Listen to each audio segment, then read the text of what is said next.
This show is made possible by support from landsharks.ca. Visit them for all your coin and swag needs at www.landsharks.ca. And by viewers like you. Thank you for your donations. Caching with kids, caching with dogs, caching with a camera, and a special request for the caching community. It's March 5th, 2011. This is Trackfiles.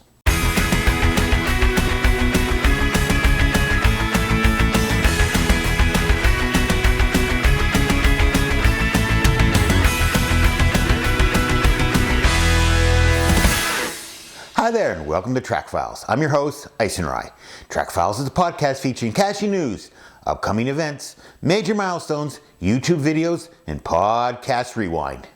My website is trackfiles.tv. My email address is geoeisenrei@eisenrei.com. You can follow me on Twitter at Trackfiles, and if you're a fan of the show, make sure you sign up for the Trackfiles Facebook fan page. So, what's new? Well, just this past week, I received an email from a New Zealand cacher named Dudley Grunt, and he writes, TerraCaching has listed a new locationless cache to help promote donations to relief efforts for the Christchurch, New Zealand earthquake. I hope the following information will be of interest to you, and you'll be able to share this with your viewers. The cache is Christchurch Earthquake Relief. From the TerraCaching website, we read, this locationless cache was created to encourage all of you to make a contribution to earthquake relief. All you need to do to claim this cache is to make a donation of at least $5 US or €4 or your local equivalent to one of the organizations below or to any other similar agency. Just make the donation, then post your log here. There's also a specially designed Christchurch Quake Geocoin available, from which all profits will go to the Red Cross's official Quake appeal. Buying one of these Geocoins also qualifies you for this cache. TerraCaching Management also wants to help the people of New Zealand. To that end, Cache 108 will make an additional donation of $5 for each of the first 100 founded logs posted to this locationless cache. Let's see if we can find enough TerraCaches out there to take them up to all 500. So there you go, folks. What happened in New Zealand was a great tragedy, and if we, the caching community, can help in any way, please, let's do so. So that's enough small talk for now. Let's get into other caching news. Caching news. First we read in the Montgomery News website. Get out and geocache with the Perkiomen Watershed Conservatory. What happens when you combine the internet, a GPS unit, the outdoors, and an adventurous mind like yours? You become a human search engine on a high-tech treasure hunt looking for geocaches placed right outside your door and all over the world. Get Out and Geocache will begin at 9:30 a.m. March 19th at the Perkiomen Watershed Conservatory's Brownstone Bar. Join avid geocachers Heidi Rader and Peter Muir as they bring you this hands-on workshop that includes an orientation to the sport and gets you out to find your first cache right away. Learn about the history of geocaching, what it takes to get started, the challenges of geocaching, and ways to have as much fun as you can. Bring your own GPS unit and learn how to use it. A few GPS units will be available to loan from the conservatory on a first-come, first-served basis. So there you go, folks. If you're in the Montgomery area, sounds like a great event.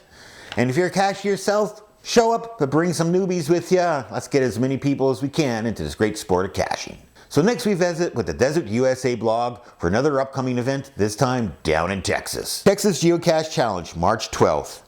Teams will search the 2,083-acre Huntsville State Park to find over 75 caches. Key elements of victory will include strategy, teamwork, cache finding, and having fun. This annual geocaching event is sponsored by the Texas Geocaching Association in conjunction with the Southeast Texas Geocaching Association. For information about the event, visit their website at texaschallenge2011.com. So folks, sounds like a great event, and I'll actually be talking about this event briefly in the upcoming event section. As usual, visit my website, trackfiles.tv, for a link to the full-length article and the actual caching event. So next we visit with a great parenting blog called Ready for 10 and his excellent article on caching with children, a beginner's guide to geocaching. Most weekends you'll find my kids out in the countryside rooting around under trees and piles of stones looking for little plastic tubs full of treasure. No, we're not some cut-price amateur pirates, we're out geocaching. What is geocaching?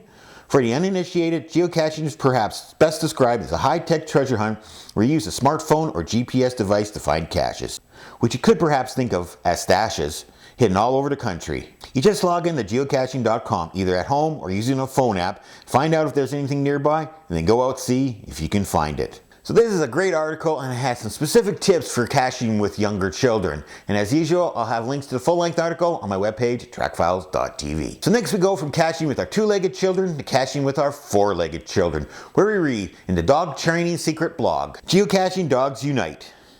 I have to share one of my favorite pastimes with you, and that is geocaching with my dogs.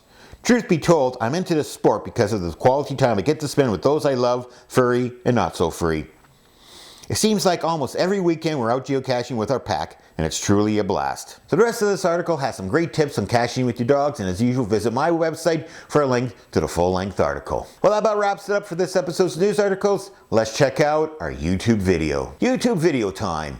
And for this episode's video, we're heading down to Minneapolis, Minnesota, where we meet up with the Minneapolis Examiner's geocaching writer.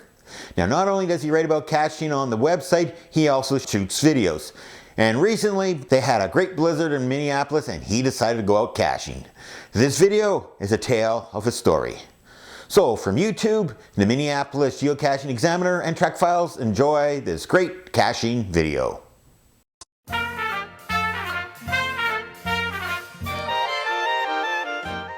Hey everybody, it's Mayberry Man here, and it is February 20th, and we are having a blizzard in Minnesota, Twin Cities area. Check it out. White out conditions, and you know what? That is not going to stop us from geocaching. There's a geocache pretty close to my house that I've just been waiting for the perfect day to go get. And so today I'm going to go get it. And actually it is so snowy that I'm not even going to take my car over there because it'll probably get stuck in the parking lot. So I'm going to walk over there and see if we can find this cache. Alright, see you over there. I'm walking to the park. I would say it's probably near whiteout conditions out here. There's cars going pretty slow, as you can see. This is what it looks like right now.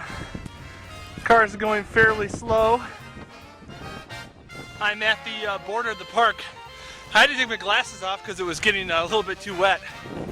I'd say the wind is really ripping around out here, and my face is numb as I'm walking here.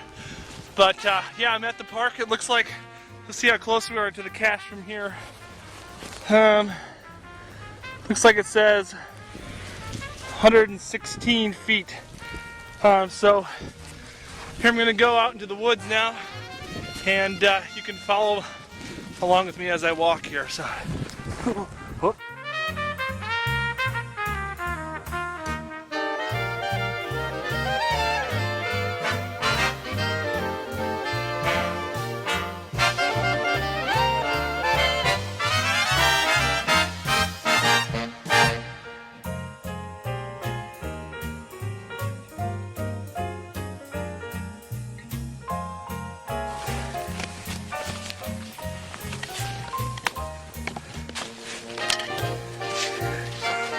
Bingo.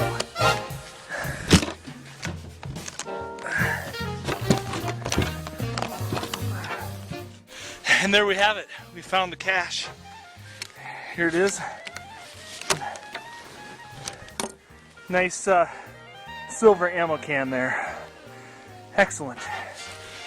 So yeah, even in Minnesota, in the middle of a blizzard, we can still geocache, especially if it's these nice ammo cans here. Very cool. What a great video, and look for more of his videos on upcoming episodes at Trackfiles. Alright, now that I got you in a caching mood, let's find some great events to go to. Time for this episode's event planner. Upcoming caching events. All these events are scheduled for next Saturday, March 12th, 2011. And remember, it's a 12 of 12, so take your camera to these events, upload your photos to your favorite photo sharing site, and tell the world where we can find them. Let's see your caching story in pictures. So, first off, we're heading on over to Ireland for Return to 6+ Nations, hosted by Love. From Ireland, we head to Texas for the Texas Challenge 2011, hosted by the Texas Geocaching Association. From Texas, we head up to Washington State for the Kiss Me I'm Irish meet and greet, hosted by Avroair and Pucker Up.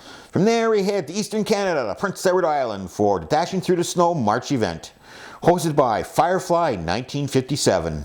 And finally, we end up in Ontario for the NRG Homestyle Lunch, hosted by energy. So there you go, folks, some of the many events scheduled for next Saturday, March 12th, 2011. And again, remember, if you're going to a caching event on that day, bring your cameras. We'd love to see how your caching day goes in photographs. So now that you know where you're going, let's find something to listen to on your travel to these events. Time for Podcast Rewind. Podcast Rewind, looking back at this past week in caching podcasts. First, we start with Caching Maniacs, where Daryl and Dre interview eKit 10. He does waymarking, but would also like to try caching in all 50 of the US states. Also, he'd like to cache in Antarctica and the International Space Station. Next, we have Cachers at a Round Table, where Daryl W4, Head Hardhat, Sunny O Podcaster, and myself discuss geocaching photography. And finally, we have the Geocaching Podcast, the March Caching Coffee episode, where they interview the owner of the Area 51 Power Trail, which was recently archived. So there you go, folks, some great listening material, and as usual, I'll have links on my website at trackfiles.tv.